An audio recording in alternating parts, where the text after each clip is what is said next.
Kaita osobola njagala kabanyumire mwena naddala abo abaana ba ghetto ab'ennyoma okubanga bakuzala mu katanga oba ozalibwa mu kyalo wenotandika okwezala wa mwana ngolooza tosobola. No way, me is a ghetto youth too, but I'm right here. So nawe wekkiririzemu, this song is meant to me is meant to inspire self-confidence.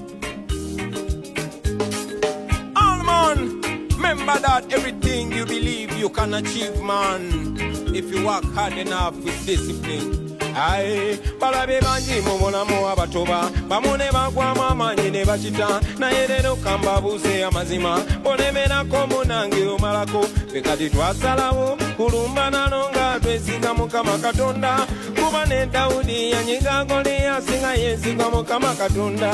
Wadinga embeera ekayo osobola kusaba togwamu nsuubi osobola manya Mukama wali osobola embeera yonna wadinga entiisa nyingi osobola nga Mukama wali osobola kati togwamu maanyi osobola mu mbeera yonna.